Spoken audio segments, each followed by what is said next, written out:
Welcome to yet another session in the subject of engineering mechanics. In this subject, we have completed the two chapters of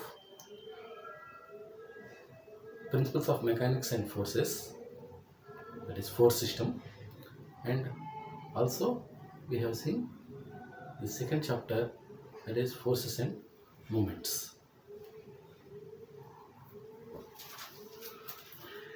The second chapter being beams and supports, the first chapter being the principle of mechanics and force systems. So these two chapters, after these two chapters, we have come to the chapter of centroids. In centroids, we have seen some sessions, that is precisely two sessions we have seen. Before going into the definition of centroids, we have defined what is a center of gravity. That is, this concept of centroids is emerged from the concept of center of gravity.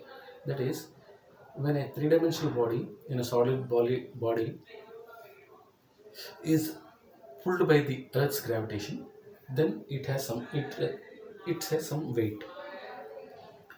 That weight is assumed to be acting through a point, a particular point. That point we call it as the point or the center of gravity. That is, it is the for the entire body there is gravity. Through that point, the gravity is assumed to be acting. So that is the concept of center of gravity. For finding the center of gravity, what we have done is we have divided the body into number of parts, and we have taken the moment of forces or weights into distances of the each and every part to some axis, and we have taken the moment of entire weight into the, we do not know the distance where the center of gravity lies. Therefore, we assumed it to be some d. So W into d is equal to W1 d1 plus W2 d2 plus W3 d3, etc. So therefore, the unknown distance d is equal to sigma W1 d1 by W.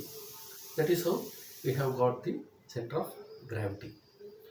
After getting the center of gravity, since we deal with the plane figures most of the times in our civil engineering applications, earlier also we have seen in case of equilibrium equations, we have not used anywhere sigma fz is equal to 0, because the third dimension we are not considering, because we are considering the third dimension to be unity. As similarly, here the weight W, if we divide it by unit weight, that is weight, we can replace it by unit weight into volume. That is, weight by volume is equal to unit weight, gamma is equal to W by V. So W we can write it as volume into gamma. Since gamma is constant throughout the body, so we can write that equation as our equation of principle of movements, that is W into d is equal to W1 d1 plus W2 d2, etc. Instead of W, we can write it as gamma into volume into distance d is equal to gamma into volume 1 d1 plus volume 2 d2, etc. Since gamma is constant, now that equation became volume into distance is equal to total volume into distance is equal to volume 1 into distance, volume 2 into distance plus volume 3 into distance, and so on. Since if we consider the thickness as unity or constant, then volume can be written as area into thickness. Therefore, the equation simplifies into area into distance is equal to area into thickness into distance is equal to A1 T into D1, A2 T into D2, and so on. Since thickness is constant, we will be left with AD area into distance is equal to a1 d1 plus a2 d2 plus a3 d3. So therefore unknown distance d, the centroid d, is given by a1 d1 plus a2 d2 plus a3 d3 so on by total area.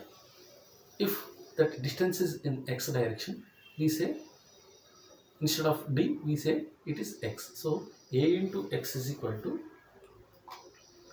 a1 x1 plus a2 x2 and so on. Therefore x is equal to a1 x1 plus a2 x2 plus a3 x3 by a. Similarly, in y direction, if we consider y, that is centroid in y direction, that is y is equal to sigma ay by sigma a, that is a1 y1 plus a2 y2 plus a3 y3 so on by total area. So this is how we will find the moments. So our formula for finding the centroid is that sigma of moment of areas of entire figure by total area, that is sum of the moment of areas of all components by total area will give you the centroid. So in x direction it is sigma ax. Ax is area into distance, that is area into distance we call it as moment of area. We found out force into distance as moment of force. Similar to moment of force, here we are calling it as moment of area. So moment of area is area into distance. Therefore sum of the moment of areas of individual parts by total area will give you the centroidal distance. So we have seen how to derive the centroid of a rectangle. That is, we have taken an elemental strip and we have found out the moment of area of that strip, and we integrated all such strips so that the entire body's components, that is different strips, are summed together. That is, each component is, we are finding moment of area of each component, each strip, and such many number of strips are added together. And also we are finding the area of this figure into the unknown centroidal distance x. So here if we see in y direction, the area of the strip is b into dy. So b into dy into y will give you the moment of area of the strip. So such elemental strips are integrated to get moment of area of entire plate as bd square by 2. But actual area is bd into y its centroidal, the total centroidal distance. Then we will get y is equal to d by 2. Similarly, we have done in the other direction also to get x. So therefore we get both x is equal to x is equal to b by 2 and y is equal to d by 2. That is how we will get the.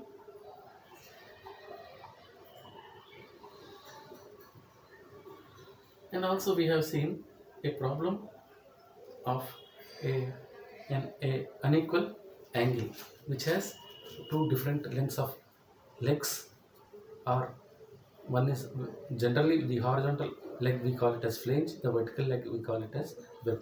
So it has one flange and one web. We have seen what is the centroid of this figure. We got centroid as 64.41 and 62.94. So here it is 200 and it is 240. The length is 240, the total height is 200. We are getting somewhere at 64.41 and 62.94. This is how we have got the centroid of this figure. Next we will go to some other concept called symmetry. As we discussed earlier in other class also, there is a beauty in the symmetry. The world is dependent on symmetry. Entire world, there is some symmetry. That is why it is balanced. So symmetry is the beauty of the world. Let us consider human. If we cut, or if we see a human on left side and right side, it is having the symmetry. That is, from start left, if we have one ear, right, we have one ear, one arm, one leg, all those things are symmetrical about the vertical axis. The vertical axis is dividing the human body into two equal halves. Similarly, for every animal, much of the natural things are symmetrical. So axis of symmetry, we call the line which divides the body into two equal halves, two symmetrical, two mirror images, that is the same halves. The one half is the mirror image of the second half, that is they are equally divided. That axis we call as axis of symmetry. When an axis divides the body into two equal halves, it is called the axis or line of symmetry. So the axis of symmetry is the line which divides the body into two equal halves, that is two identical parts. Then such body is called a symmetrical body. The body which is symmetrical is called a symmetrical body. That is, a body which can be divided into two equal halves by any axis is a symmetrical body.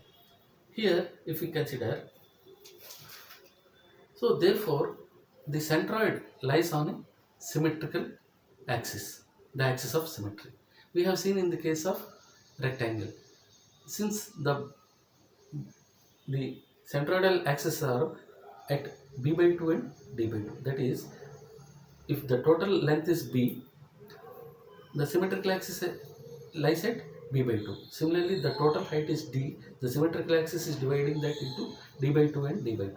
Therefore, we can say when the symmetrical when there is some symmetrical axis, the centroid lies on that symmetrical axis. When they both, suppose x-axis and y-axis both are dividing the body into symmetrical body, then the point where those two lines of symmetry meet, that will be the centroid. Here, if we consider this angle, we cannot divide into any symmetrical axis. There is no axis which can divide this body into two equal halves. So therefore, we cannot find centroid using the property of symmetry.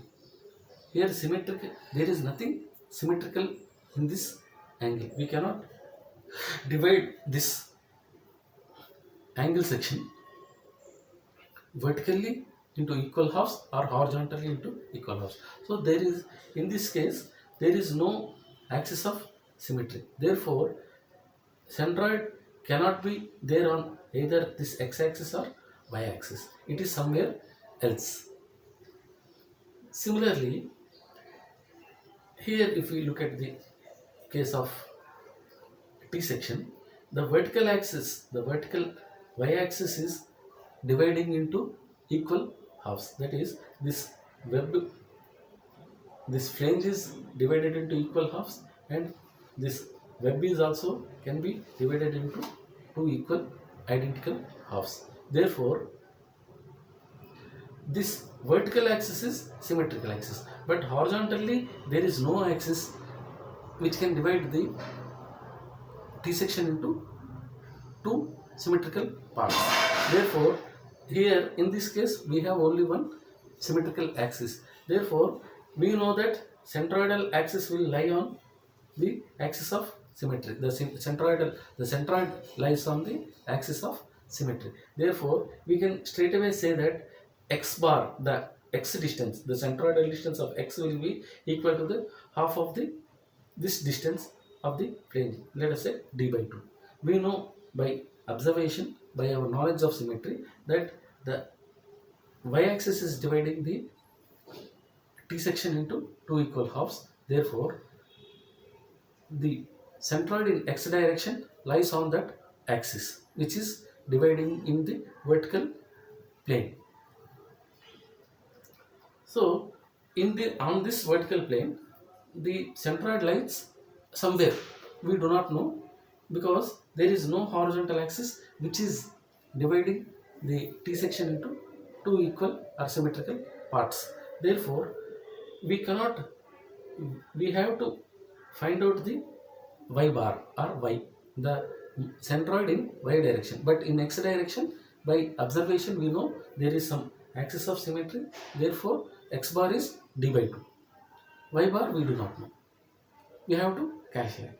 Similarly, if we see this rectangle, straight away we can see the x-axis is dividing the rectangle into two equal halves, that is d by 2 and d by 2. Similarly, the y-axis is dividing the breadth b into two equal halves, that is b by 2 and b by 2. Therefore, the centroid lies at the meeting point of these two bisectors, that is the horizontal bisector and vertical bisector are meeting at some point. That point is b by 2 and d by 2. That is the centroid of the rectangle.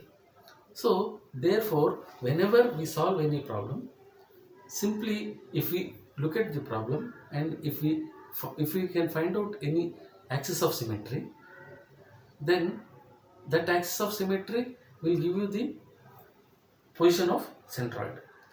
So in case of this, suppose in case of rectangle, there is no need to find any, we don't need to solve the problem, because we know the symmetrical axis divides the body into equal parts. Therefore, since there are two symmetrical axes, the centroid should lie on symmetrical axis. So it should lie both on y-axis and also x-axis, means it meeting point of these two axes is the point of centroid. Here in case of T, only one vertical axis is symmetrical, the horizontal axis is not symmetrical. So the centroid should lie somewhere on vertical axis, but not on any horizontal axis, any horizontal symmetrical axis. Therefore, we can straight away find out that the x bar is d by 2, but y bar we do not know, we have to calculate. In case of this angle section, since there is no symmetrical axis in any direction, in y direction or x direction, therefore we have to find out both, we have to solve the problem for both x bar and y bar, or x coordinate and y coordinate of the centroid. Here in case of T, we simply by observation, x bar is half of the width of the flange when it is symmetrical, and in case of rectangle, both x bar and y bar are symmetrical, because the x-axis and y-axis, one x-axis and one y-axis are cutting the rectangle into equal halves. Therefore, that point should lie both, because both are symmetrical axis, that point should lie on both axes. So if a point should, when a point is to be on both axes, it should be on the point of their intersection. So here the centroid will lie on the x-axis and y-axis, that is the meeting point of x-axis and y-axis, that is b by 2 and d by 2. So this property of symmetry can be used for finding the centroids of plane figures. So let us take this example of T section. That is a T section.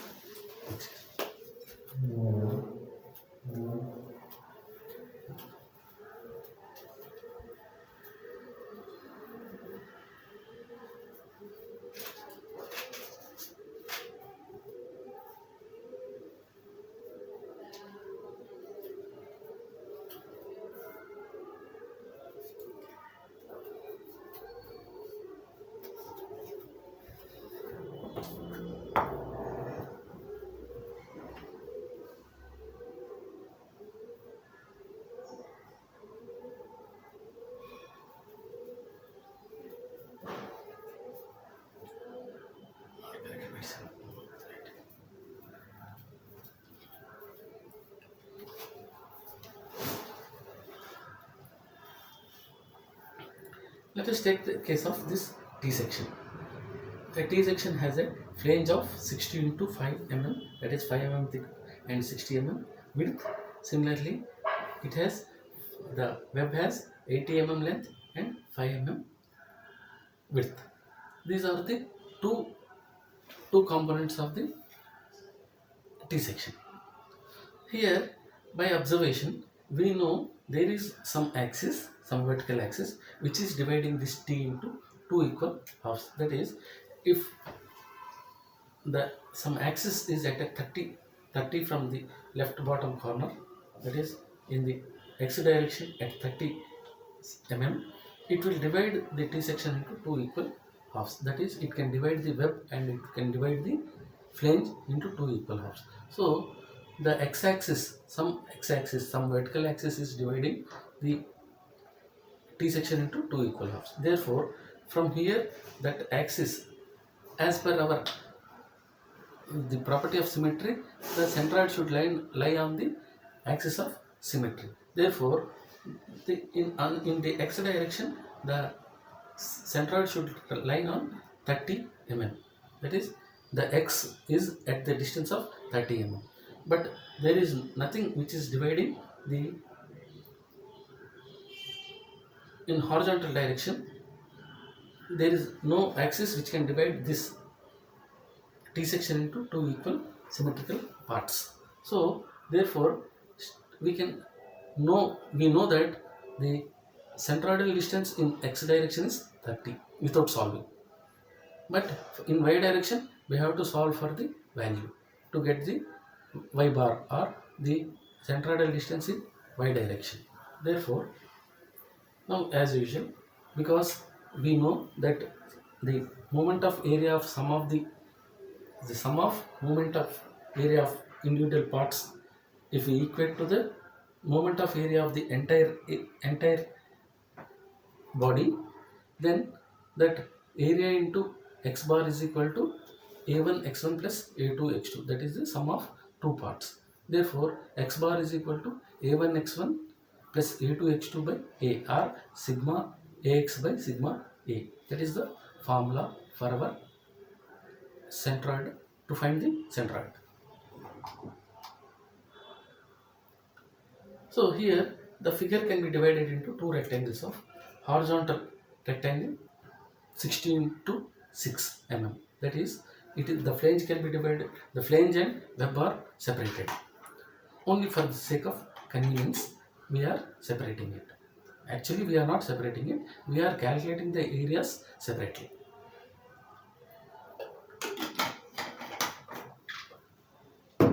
Here, the areas are 60. Small correction.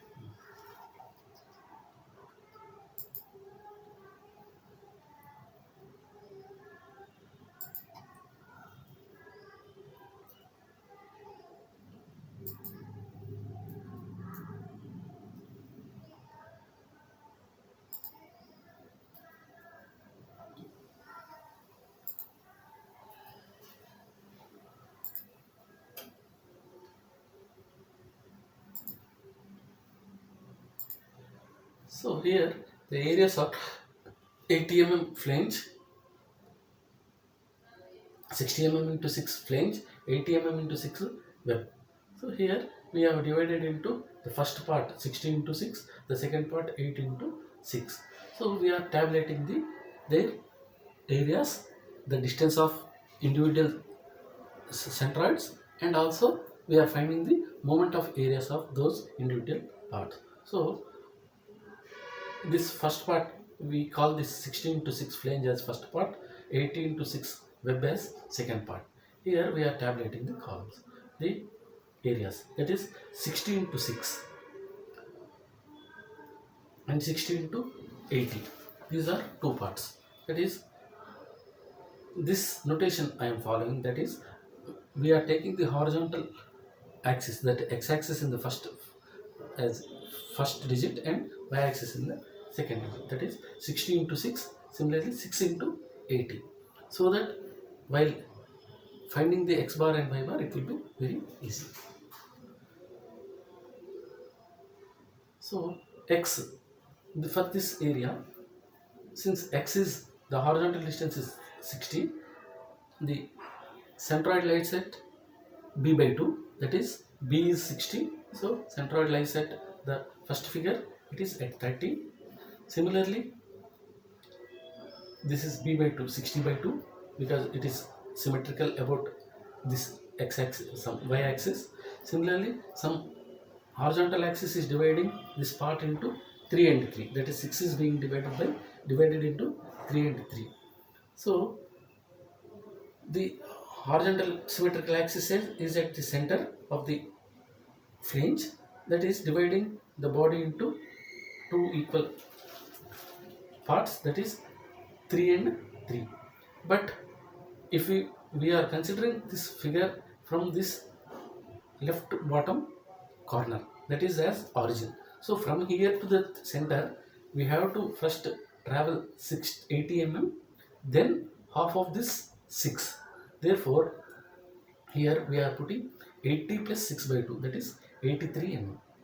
83 mm is the y bar of the flange, that is the centroid of the flange from the reference axis. That is reference axis I am taking is a origin 0 0, that is reference x-axis I am taking as origin. So the centroidal axis in the horizontal centroidal axis is at a distance of 80 plus 6 by 2, that is 83 mm from the base, that is x-axis. Similarly, if I see from the here the x bar is at 30 for this flange. Therefore, I am traveling from 0 0 to x bar to reach the axis of symmetry.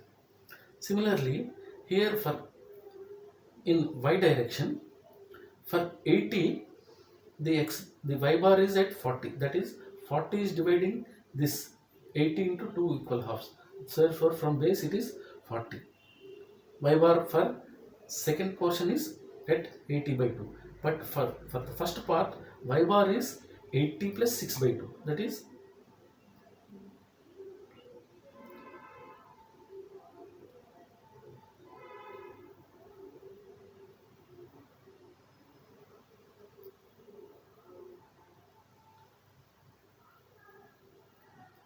y bar for the second figure is 80 by 2, for the first figure is 80 plus 6 by 2. Therefore this is y bar is 40, here lying at 40. For this y bar it is 80 plus 3, 83. X bar for this it is 30, but for this it is 3 from this corner, but from this corner the entire length is 60. If we remove this 6, this part will be 27. Therefore it is also 30, that is 27 plus 6 by 2. We know the centroidal axis is somewhere in between the 6, that is 3. So if we consider from here the centroidal axis of 6 is at 3, so from here to here it is 30. Or if we take this complete as 60, complete distance as 60, if this is 6, the distance between the bottommost corner of web to the origin is 27 mm. This is 27, this is 6, this is 27.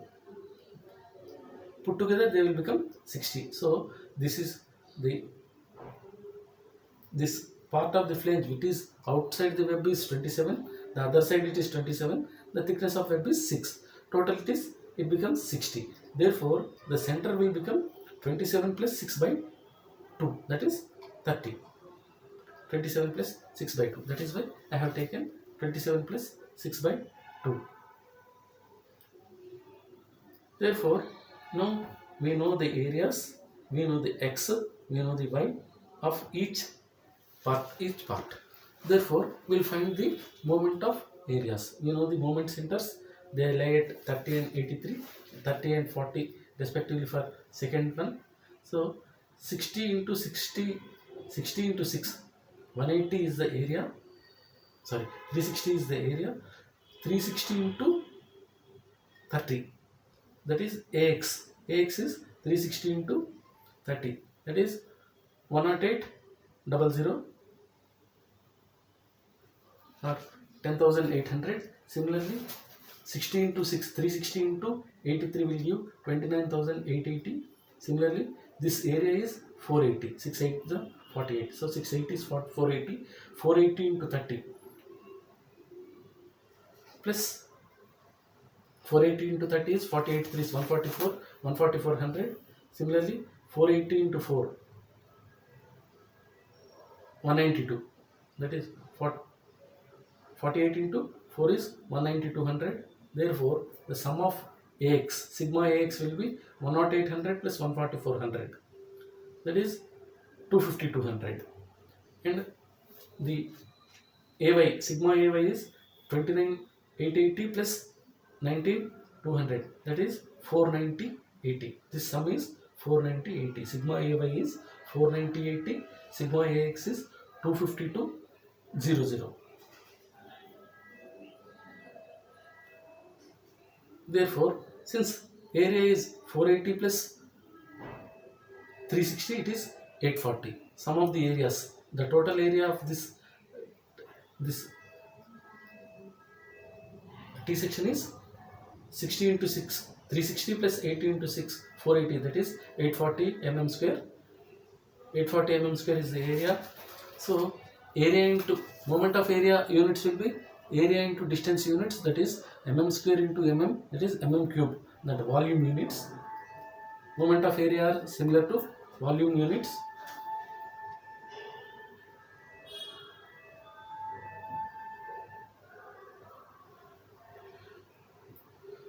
Therefore, we get sigma AX as 25200, sigma AY is 49080. Since sigma A is 840, therefore X is equal to X or X bar. Since we are taking capital X as centroid, in some textbooks it is taken as X bar. Anyhow, I am following the notation of capital X and capital Y for the centroid. So X is equal to sigma AX by sigma A, that is 25200 by 840, it is 30 mm.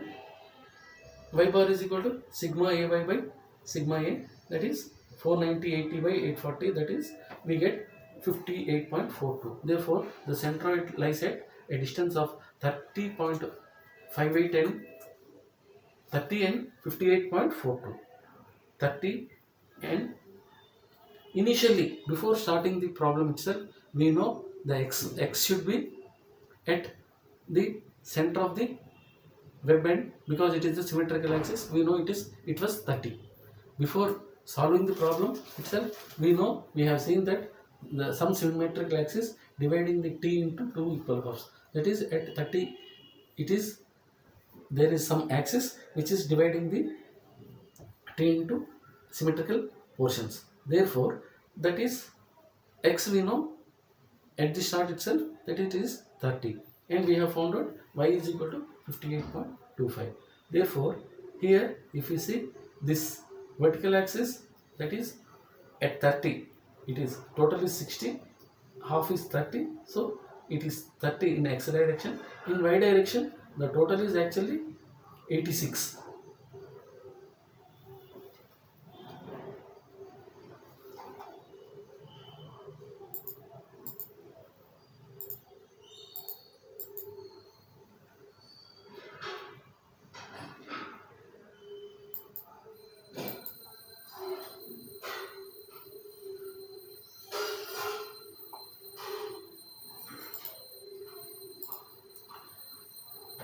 That is 60 into 6 and 80 into 6. We have the centroid at this point. That is, from here it is 30 in x direction. In y direction, it is the total being 86. In 86, it is 58.42 of total length from origin to the topmost top of the flange. We have 86 mm. In this 86 mm, we don't have centroid at the center. That is, we are not having it 43. We are having it 58.42. That is, the body is not symmetrical about x-axis. Therefore, some horizontal axis is at a distance of 58.42, which is making the body equally balanced. That is why the centroid is at 58.42 that is 30 and 58.42. Suppose if you make a figure of this size, if you want to balance it on your finger, then you can place this finger at 30 and 58.42. Automatically it will be balanced because the centroid is at that point.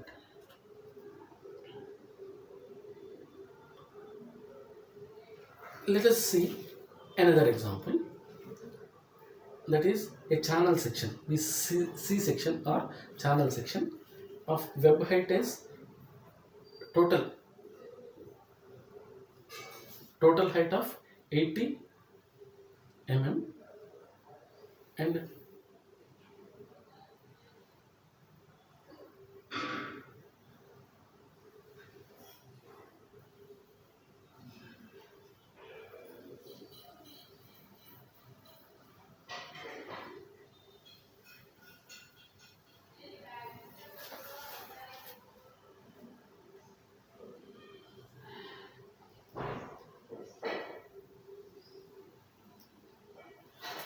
small correction.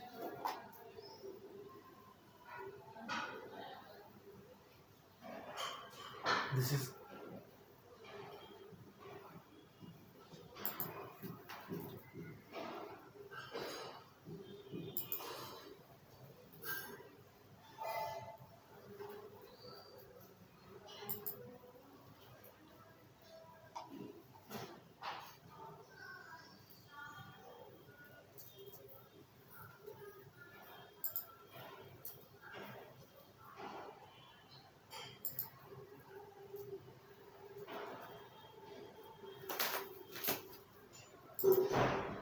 consider a channel section whose total web is 80 and the flanges are also 80 mm. The thickness of each arm is 6 mm. So find the centroid. This is the problem. So 80 into 6 and 68 into 6, 80 into 6 are the three components. We can divide into 80 into 6. The total is 68 into 6. Here it is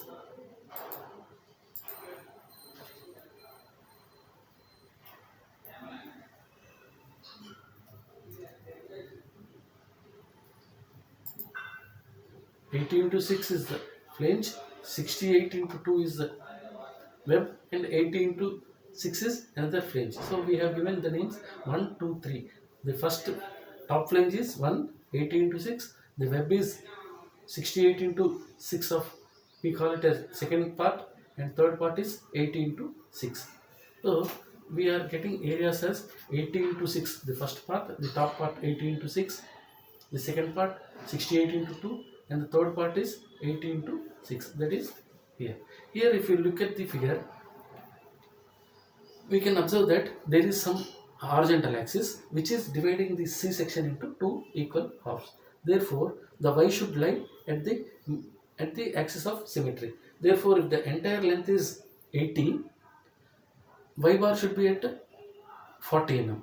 That is the distance of centroid from x-axis along the y-axis, that is Y bar is equal to 40. So before attempting the question itself, by observation, by finding the axis of symmetry, we can find out that there is some symmetrical axis along the horizontal. So that axis is dividing the C section into two equal halves. Therefore, the centroid lies at a distance of 40 from the base. But if we see the vertical axis, there is no vertical axis which can divide this C section into two equal symmetrical parts. Therefore, we know one answer, that Y bar is 40. We have to find only the X bar, but we will solve for both. We will see that we are proving the result. Here 80 into 6 is 480, 6 into 68 is 408, and 80 into 6 is at another 480. So 3 components of 480 mm square, 408 mm square and 480 mm square put together, they will become 13.1368, that is 1368 square mm. For the first flange, for the top flange, the centroid lies at it in x direction at 40, half of it. From here, if we consider the from the y-axis, if we go in x direction, this 80 is a rectangle. Therefore, d by 2 and b by 2 are centroids. So d by 2, b by 2 is 40, 40, and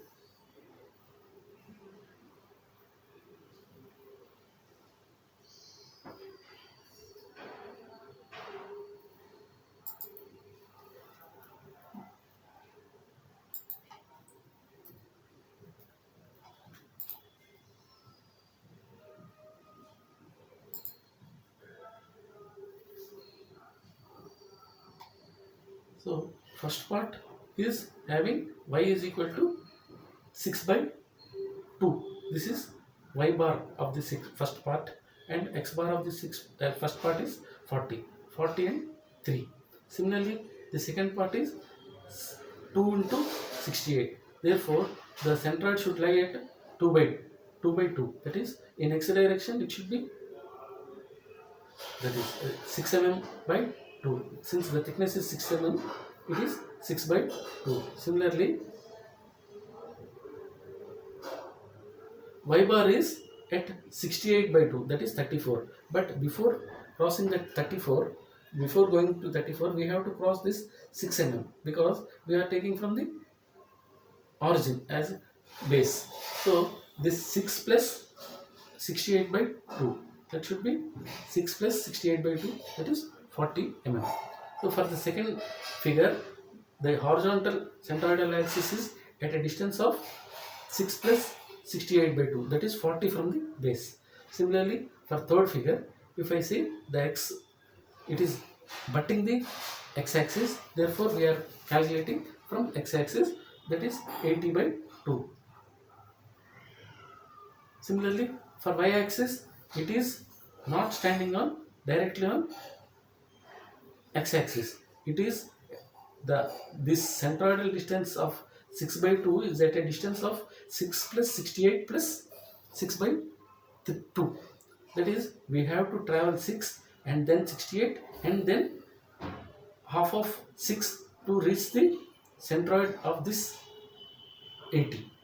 That is the top flange. Therefore, 6 plus 68 plus 6 by 2 will give you 77 mm from the base. Therefore, now we will find the moment of areas. So 480 is the area and distance is 40. That is, the centroidal distance from the axis is 40. Therefore, we are finding the moment area in x direction. So ax is equal to 480 into 40. That is 190 to 100. Similarly, in y direction it is 480 into 3. That is 1410. 1440.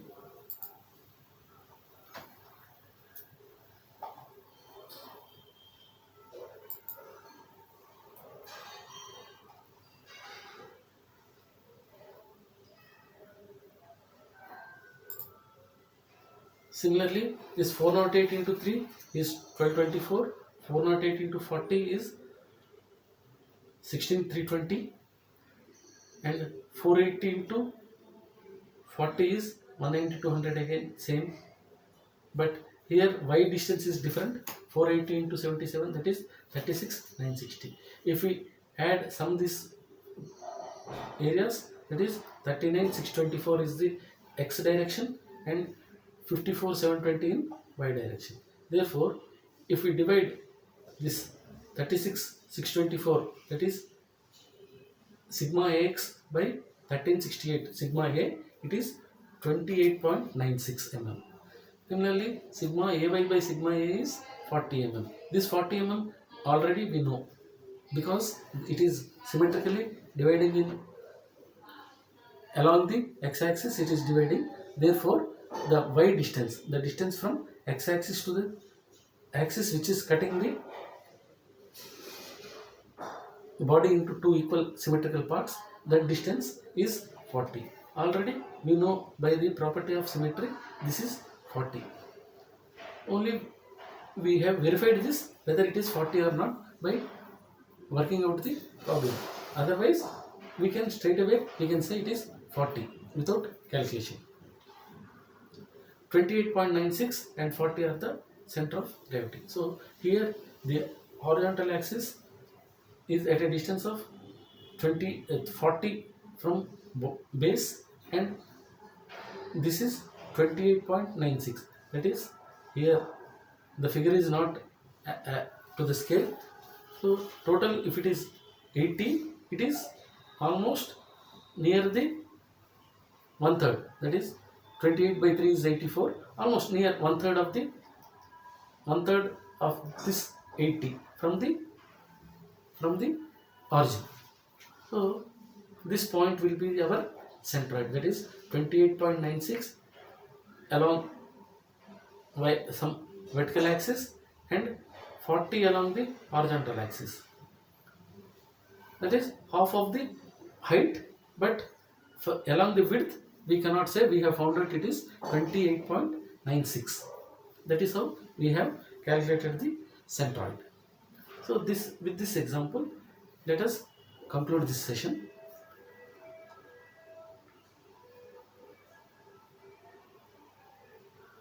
So in the next session we will see some other example of unsymmetrical in both direction. We have seen that is a L section which is unsymmetrical about both axes.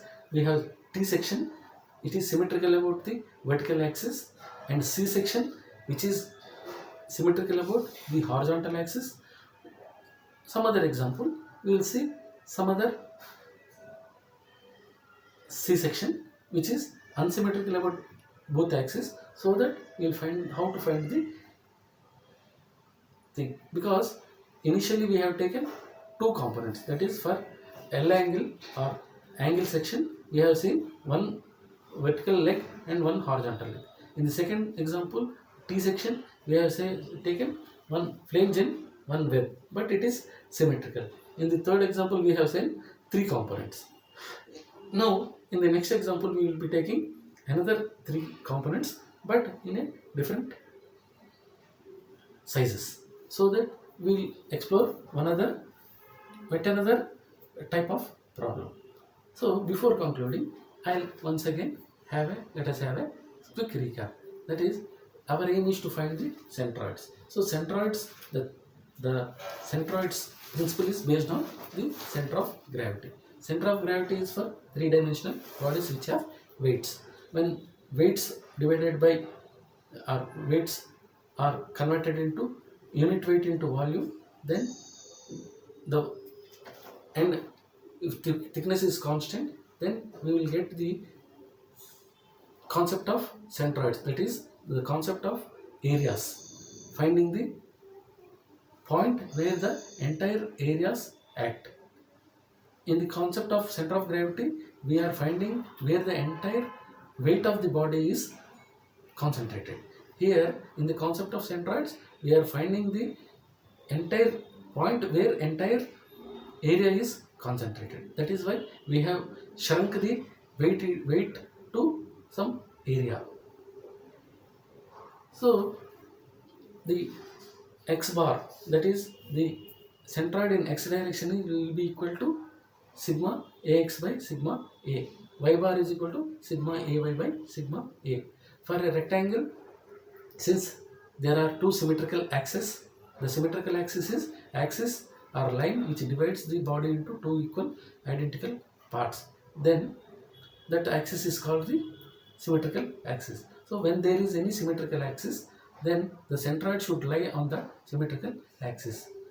In case of a symmetrical T section, we have seen the vertical axis is symmetrical axis, therefore the centroid x lies on the symmetrical axis. In case of a rectangle, both horizontal axis and vertical axis, there are one vertical axis which is divided into dividing the d b breadth into b by 2 and height d into d by 2. Therefore, the centroid lies at the meeting point of horizontal symmetrical axis and vertical symmetrical axis. That is, the point will be b by 2 and d by 2.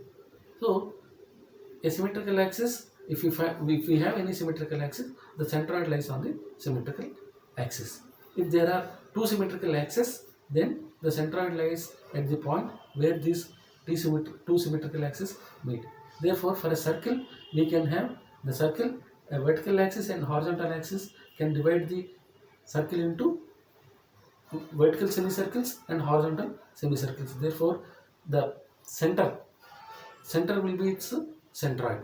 Similarly, for if we take the case of an oval or an ellipse, we can cut the ellipse into two equal halves, semi-elliptics into by horizontal and also vertical axis. Therefore, the origin of the ellipse will be the centroid of the ellipse.